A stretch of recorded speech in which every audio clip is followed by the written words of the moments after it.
Welcome to Eastern Brush, Western Soul, a channel devoted to exploring ancient books, Eastern ink paintings, and the bridges between Eastern and Western artistic traditions. Today, we'll open the pages of a fascinating work from the Qing dynasty, Cuo Tu. Cuo Tu, or the Illustrations of Sea Oddities. This remarkable collection was painted by Nie Huang, a scholar and painter who lived during the reign of Emperor Kangxi in the 17th century. The work consists of 4 volumes, the first 3 preserved today in the Palace Museum in Beijing, and the 4th kept in the National Palace Museum in Taipei.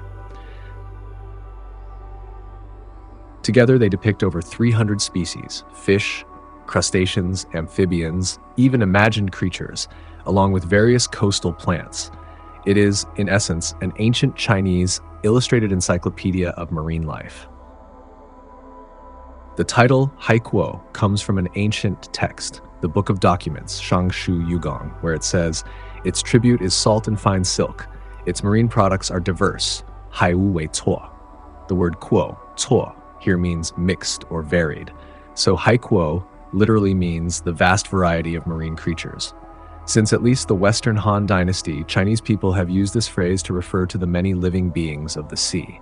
So in that sense, Nie Huang's Cuo Tu was a natural history book centuries ahead of its time, but one created with brush and ink rather than scalpel and microscope.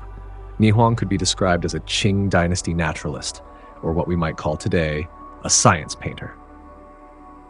Nie Huang spent years traveling along the coasts of Hebei, Tianjin, Zhejiang, and Fujian, observing and sketching the creatures of the shoreline. He lived for long periods by the sea, recording everything he saw, the shapes of fish, the texture of shells, the shimmer of scales under sunlight. He was troubled by the fact that China had no comprehensive illustrated record of marine life, so he decided to make one himself. Whenever he encountered a new species, he would sketch it carefully, then research its description in classical texts, and even interview local fishermen to verify what he read. After decades of work in the 37th year of Kangxi's reign, 1698, Nie Huang completed his magnum opus, Cuo Tu, his only known surviving work.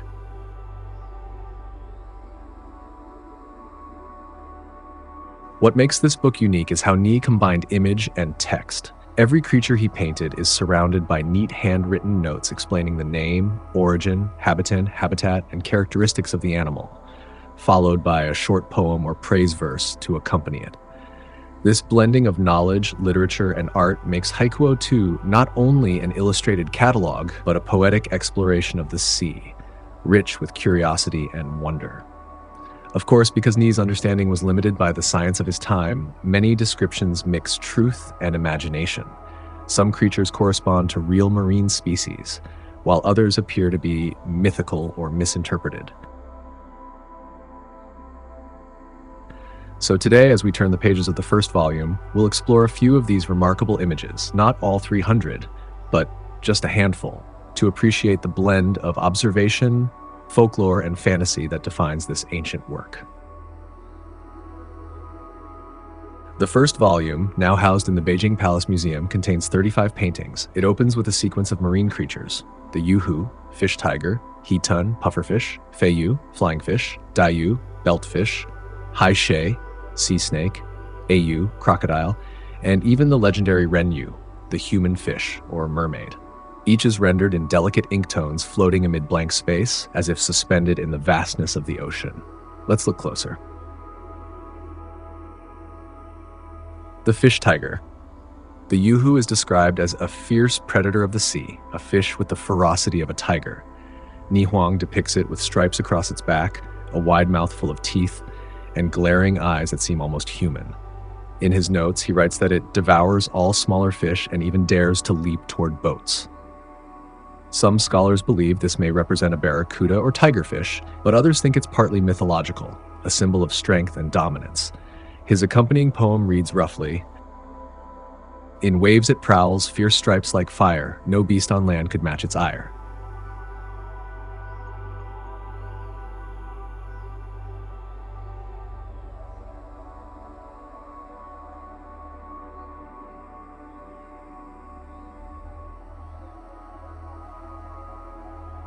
Next comes the He Tun, or pufferfish, a creature both beloved and feared. Nie Huang shows it inflated like a round balloon, its spines glistening, drifting above the painted waves. He notes that its meat is delicate, but must be eaten with caution, for its poison can end life swiftly. What's remarkable is that even in the 17th century, Chinese people already knew the danger of pufferfish toxin. Nie's illustration captures that duality, beauty and peril, with restrained elegance, its face calm, its form perfectly spherical, its danger invisible.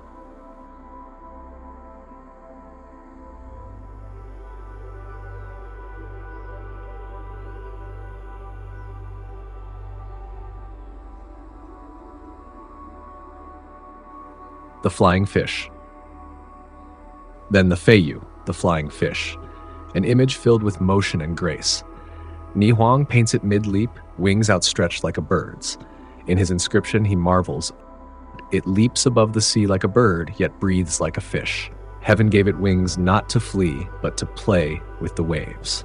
He must have seen them gliding above the Fujian coast, a breathtaking moment captured in ink centuries before photography. The balance of precision and imagination here makes it one of the most celebrated pages in the first volume. Turning through the remaining pages, we find many other creatures: eels and rays, giant crabs, strange fish with human faces, and turtles carrying mountain-like shells. Some may have been inspired by specimens, others entirely invented. But every page reflects the same spirit: a mind reaching beyond the horizon of known truth, using art to map the mysteries of nature.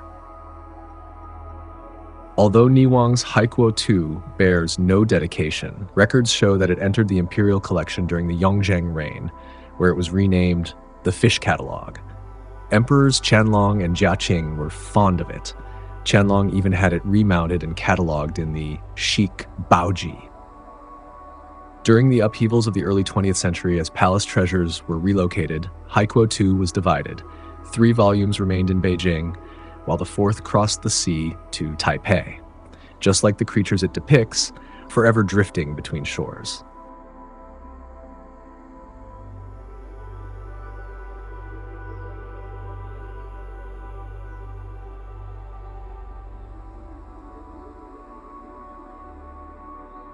The Daiyu, or beltfish, appears next, long and silver, shimmering like a blade. Nie's brushstrokes flow in one continuous line, giving the impression of fluid movement even in stillness. He comments that this fish moves like a ribbon in the tide and turns its body to reflect the moon. Some viewers say the image feels almost calligraphic, the fish's body becoming a single elegant stroke of ink. Today, when we open Cuo Tu, we see not just fish and shells, but the reflection of a time when art and science were one, when to paint a fish was to study it, to praise it, and to wonder at the world. Nie Huang's brush connected curiosity with beauty, myth with knowledge, a gentle reminder that discovery begins not with certainty, but with imagination.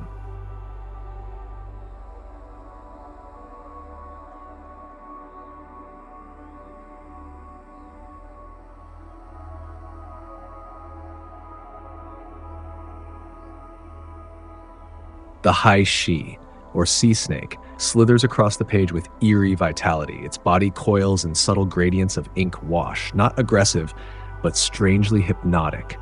Nie notes that it dwells near reefs and mangroves, feeding on small crabs, and that its venom, though feared, is rare to encounter. He might have learned this from local fishermen, whose stories often mingled fact with superstition. In his verse, he writes, "The dragon's kin in shallows lies, its dance unseen by mortal eyes." The Iyu, or crocodile, is one of the most powerful paintings in the volume. Nie Huang shows it half-submerged, mouth open, eyes glinting with cold intelligence. He describes it as born from ancient dragons, dwelling between river and sea. Interestingly, crocodiles were once found in parts of southern China, so Nie's depiction might be based on real sightings, though layered with myth.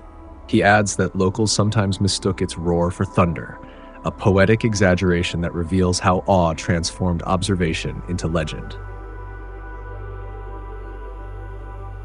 Thank you for watching Eastern Brush. Western Seoul. If you enjoyed this journey through Nie Huang's Cuo Tu, stay with us for future episodes as we continue exploring the treasures of ancient ink and the ways East and West have sought to understand the natural world, one brushstroke at a time.